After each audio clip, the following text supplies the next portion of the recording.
quite fascinatingly, this is your second MBA.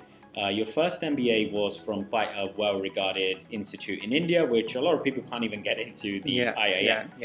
Usually people do end up with, significant careers, and then they usually do not go back into education. Right. What made you think once again about doing another MBA? And I guess your first one must have been a 2-year MBA. Right. This is a 1-year MBA. Right. So yeah, why go back? So I'll have to probably start with when I pursued my first MBA. So I pursued it when I was just 1 year or 1.5 years into the workforce. So I had less than 2 years of experience, as is the case for most of the people who get into these kinds of programs. So the way you get into this program is you write an entrance test, which is known as the Common Aptitude Test, or the CAT. So that kind of changes over the years in terms of how it is conducted, etc. So it is actually set by one of the member institutions who use this particular exam, any one of the IIMs in particular in that year. And based on the scores you get in this particular test, you're actually called for interviews based on your profile and other aspects as well. Depending on the institutions, these criteria differ. There are some institutions who value more of your prior academic achievements over the CAT score. And depending on that, you're called at different institutions. So I was able to get a high enough score, and I had decent academics. So I got a few calls from IIM Indore, IIM Kozhikode, some of the new IIMs. So I had applied for a few other MBAs as well, like for example, the NMIMS Institute in Bombay, a few of the IITs as well, which are also well known for their business schools, including IIT Madras, Bombay, Delhi. Then I had also applied for FMS Delhi, which is which still today has the highest return on investment, because the yearly fees are around £100 a year. Okay. So so after 2 years of paying £100 investment, you get the lowest opportunity cost out of every. You get a job which pays you almost 20 to 30,000 pounds a year. So that's kind of like quite the investment. So. Is it a government institution? Yeah. Is that why it's 100? So it's part of the University of Delhi. So it's their Faculty of Management Studies. Okay. So that is one. So there are many such things there, but the main underlying thread behind business education in India is that you enter at a very young age. You don't really have much exposure to the industry as such. And if you look at the demographics for most of these institutions, you'd find a sizable chunk of them who have absolutely no industry experience. They come straight to MBA right out of college.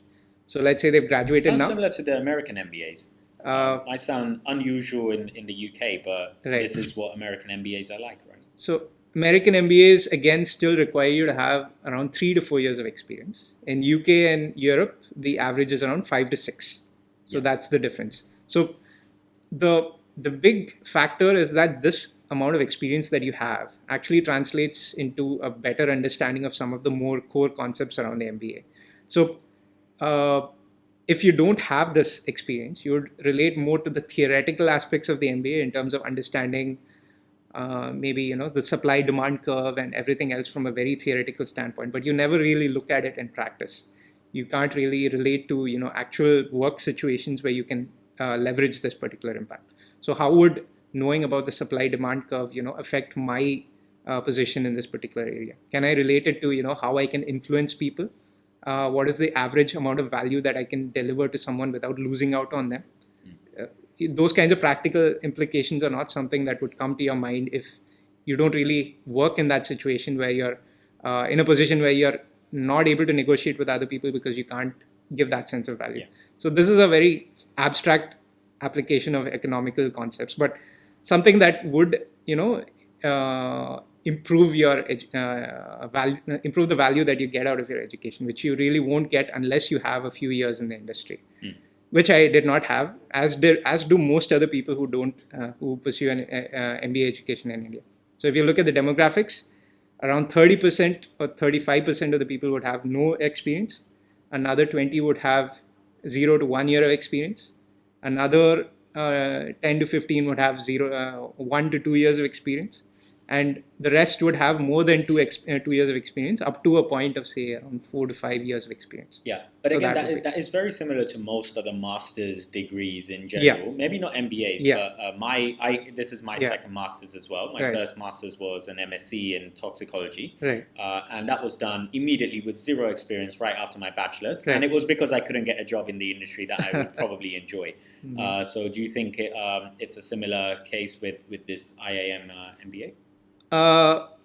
So a big drive for that is because there's also a cultural drive that you should do a master's in business after you graduate, and mainly around there's a as is in the rest of the world, there's a bit of a unhealthy obsession with financial and the consulting industry, which also exists in India. So again, the easiest way to enter into those industries is probably doing an MBA or doing a CFA along with it, and using the connections within the business school to actually source your kind of opportunities there.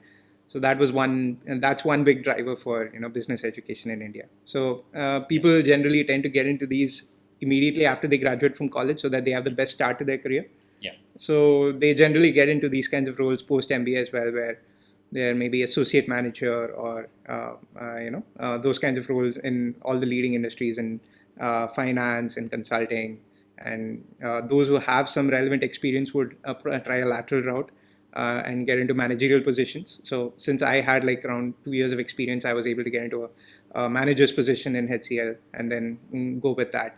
So there are many such things like that happen. And so what I feel actually happens is that because you don't have relevant work experience working in a setting, in a team, enough to actually understand what are the drivers for these organizations, how do you align with their strategy, etc.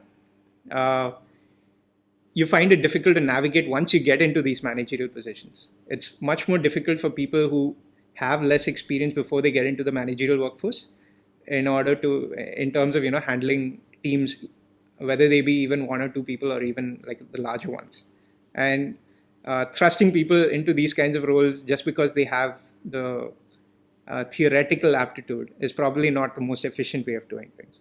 So I was one of the people who felt the impact of that as well, and realized that probably I'd come into this a bit too early. I should have probably followed a more natural progression. But if I did follow a natural progression, there would be more roadblocks in place, which would kind of push the time it would take for me to reach that place as well. Yeah, so, and you did end up with good positions. Yeah. But why did you choose consulting out of all of those options that were available as an engineer for you at the time? So mainly because I wanted to get back into tech consulting, because tech was my fascination ever since. So I realized that that's where I wanted to work. I realized that finance was mainly driven around numbers, and a lot of it was around, how do I say it? It's around the concept of value as such, which I was not too keen on. I was more around, building technology solutions and, having that kind of impact. Creating the value rather than judging and investing. Yeah. So it was also not about the money as such. I mean, there's definitely a lot of money to go around, but I certainly didn't need the kind of, money that a financial career would bring me. So that was one. And also, when it came to careers in these industries, in finance or in consulting, the roles back then were more heavily focused around strategy or on the private equity and venture capital and those kinds of areas, rather than on digital, which is the case now. So if you look at consulting firms like even BCG, McKinsey, Bain, they have very specific digital segments which actually focus only on digital transformation right now. So those are the kinds of roles that I looked for back then, but then I didn't really feel that it was at that pace where I could learn more from them. So I didn't really pursue those careers. Yeah. And when I looked at other industries like retail, etc., most of the jobs that they would hire for straight out of campus, especially given the few years of experience we have, would be for sales and marketing roles. And sales and marketing in retail is a completely different ballgame altogether. Yeah. So, and also completely not aligned to tech. The only alignment to tech you could find in these industries is in data analysis. Yeah. And the tools that you use to do your job. Yeah. So that's about it. Yeah. And so I felt that would be very limiting or very narrow in scope in terms of, one particular function, etc. Yeah. So I felt that getting back into tech consulting and working in a particular industry with all the kinds of different software that you have would give me a broader view into the industry and what kind of impact we can have. Yeah. So I started there, and I realized that staying in services might not help in the long run, and that's why I wanted to make a jump into another area. Yeah. And finally, Dhinesh, if you had unlimited funds to pursue anything you wanted in the world right after the MBA, what would that thing be for you? I would certainly start my own AR or VR firm. So that would be one area that I can see a lot of potential in right now. So that is one of the reasons why I'm also very excited about the upcoming global consulting project we have with one of the major providers of this kind of platform. So really looking forward to learning more about that industry. I'm very bullish about the AR and VR being an enabler for the future of metaverse, and not just the metaverse, but also as an enabler for many industries in general, in terms of how they can interact and change the way they work. So the future of work itself is going to be rewritten by these kinds of technologies, and hopefully I can be at the center of it. So. Yeah, and in that industry, in that world, where do you feel the greatest opportunity lies to deliver the most value on an immediate basis? So if you had to choose just one of the several areas, what would that focus be? That focus would be in AR. I would say AR is the one area that's still a bit of an underdog, because a lot of people, again, relate VR and AR to just the games rather than the experiences and the kind of capabilities they bring in. Right, and sorry, just to define AR, that means VR, augmented, but in the world that we live in. Yeah, so augmented reality is very easily explained as an overlay on top of what already exists. Right. So VR is a completely different world, which has nothing to do with the real world. Mm-hmm. So if I have a model sitting on top of this table in a virtual space, that is an augmented reality. Yeah. But if this entire table disappears and you have absolutely completely different landscape, like say a beach, etc., that is virtual reality. Yeah.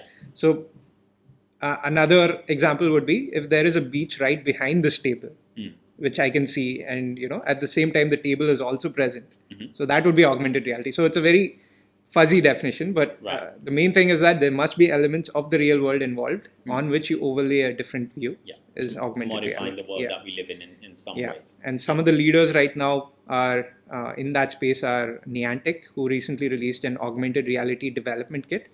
So that would actually enable you to build these kinds of experiences through the kit very easily. So all you need to do is build on top of it. You'll have a completely user-ready application like say Pokemon Go or something of that sort. You can even make something around simple things like make some plane appear out of thin air on a table and you can throw it wherever you want. Yeah. So those kinds of things. And the reason why I'm very bullish about that area is that it has many applications in terms of how we interact with the data in the world. In terms of, say, I look at this coffee cup and it would tell you which brand of coffee it is from and all that. Right. And you get that kind of, granularity of information. Might never have. In the right place at the right time. Potentially. So many data-driven companies like Google, Microsoft, they're all geared towards, that kind of a goal. So their goal mainly is around, making information accessible to everybody. Like Google's vision statement is exactly that. Yeah. And Microsoft is also going along the same way so that they can gain more data for their applications and everything else. Yeah. So the more they actually focus on these and gain more data from these kinds of elements, they'll be able to further train their models, come up with better solutions for their customers. So I feel that is one area that's still upcoming, but completely avoided for because of the hype around VR and the metaverse. Right? But maybe we need that hype and people to take experiments, lose their money, and us to take out the learnings so that the AI industry can benefit. Yeah. So VR, I feel, would ultimately be a space where if you're in your own element in the comfort of your home, you would enjoy experiences there. But AR would be something that you can take wherever you go. Right. Like you just need to put on a glass and walk into a train and you have it.